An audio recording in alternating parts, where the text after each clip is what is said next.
Hello my dear aspirants, how are you all?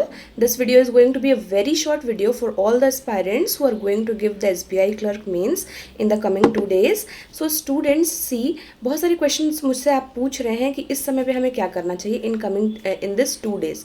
तो first of all आपको कोई भी मॉक वगैरह अटेम्प्ट नहीं करना है. ये मेंस का पेपर है, प्री का पेपर होता है तो हम एक दिन पहले मॉक वगैरह अटेम्प्ट कर लेते हैं.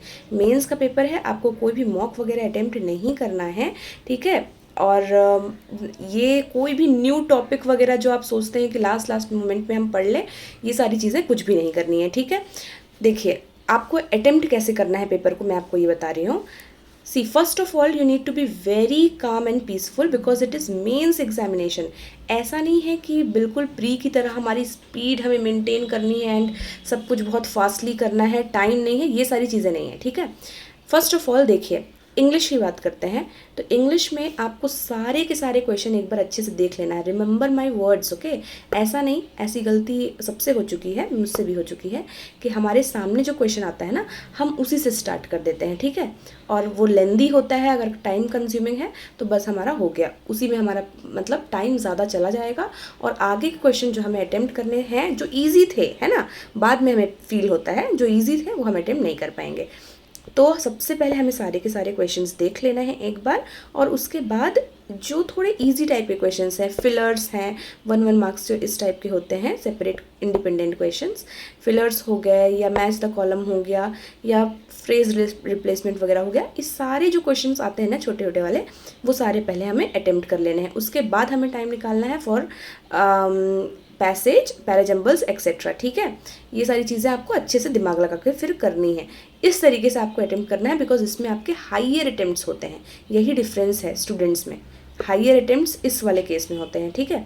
उसके बाद करंट अफेयर्स की अगर बात कर लें तो करंट अफेयर्स में भी आपको पूरे क्वेश्चंस एक बार देख लेने हैं और उसके बाद बहुत पीसफुल माइंड से आपको उसको अटेम्प्ट करना है. कोई भी गेस वर्क वगैरह स्टार्टिंग में नहीं करनी. स्टार्टिंग में जो आपको बिल्कुल एक्यूरेटली आता है वो आपको करना है, और लास्ट में फिर जिसमें आप थोड़े 70-80% श्योर हैं, ऐसे कुछ ही क्वेश्चंस में आप रिस्क ले सकते हैं, ठीक है. लेकिन ज़्यादा आपको गेस वर्क नहीं करना है बिकॉज यहीं पर आपकी नेगेटिव मार्किंग हो जाती है, ठीक है. तो करंट अफेयर्स के लिए ये है. और लास्ट मिनट में आप बैंकिंग, फाइनेंशियल अवेयरनेस, जो भी आपने शॉर्ट नोट्स बनाए होंगे ये सारे आप रिवाइज कर लीजिएगा because banking and financial awareness play a very important role in GA section. और एक ऑलिव बोर्ड का बोल्ड भी है, उसका लिंक मैं आपको दे दूंगी, उससे जाके भी आप रिवाइज कर सकते हैं.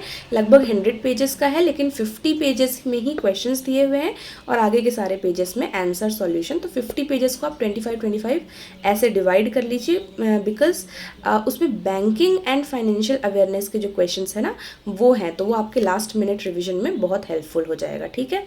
तो उसका लिंक मैं आपको दे दूँगी, उसको आप डाउनलोड करके पढ़ लीजिएगा. उसके बाद बात करते हैं क्वांट और रीजनिंग की. तो क्वांट और रीजनिंग में दोनों में ये बात बोलूँगी कि मेंस में क्वेश्चंस बहुत ज़्यादा लंबे लंबे आते हैं, ठीक है.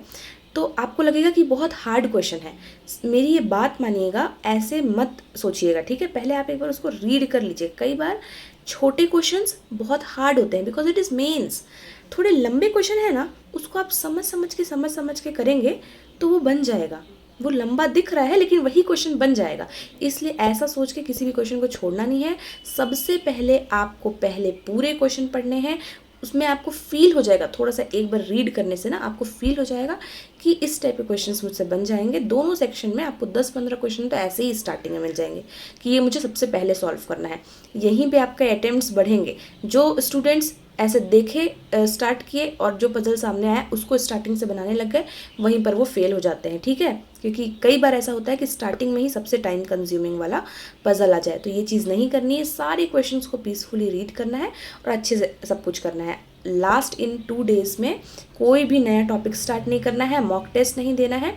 बिल्कुल आप पीसफुल अब फील करिए, आपने बहुत पढ़ लिया है, बहुत हार्डवर्क किया है, इसका रिजल्ट आपको मिलेगा. और एग्ज़ाम हॉल में जब बैठे होते हैं तब किसी भी प्रकार का प्रेशर नहीं लेना है कि जी ये बहुत टफ लग रहा है. हो सकता है कि टफ आया हो लेकिन वो सबके लिए टफ आया है, ठीक है. जैसे आरआरबी पीओ में ऐसा हुआ है, आरआरबी पीओ मेंस जो स्टूडेंट्स दिए हैं उन्होंने बताया कि ये थोड़ा सा टफ़ आया है, ठीक है। तो समझ लीजिए टफ़ अगर आया है तो वो सबके लिए आया है, क्योंकि जो एक ऊपर के हार्ड वर्किंग ऊपर लेवल के जो हार्ड वर्किंग स्टूडेंट्स होते हैं वो सारे एक प्रकार के ही, मतलब थोड़ा ऊपर नीचे रहते हैं, तो वो सबके लिए टफ़ है, ठीक है। अगर टफ़ आया है तो कोई बहुत ऐसा नहीं है कि कोई डिफरेंट लेवल के प्रिपरेशन करते हैं, सब एक एवरेज बेसिस पे सेम टाइप का प्रिपरेशन कर रहे हैं ना।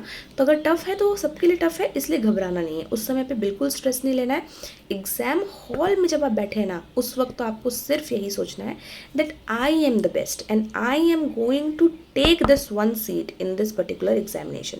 मुझे ये जॉब लेनी है, और ये मेंस एग्जामिनेशन है क्लरिकल, उसके बाद कोई भी इंटरव्यू नहीं है। तो ये चीज़ आप मन में रखिएगा कि you need to do your best in this phase, okay.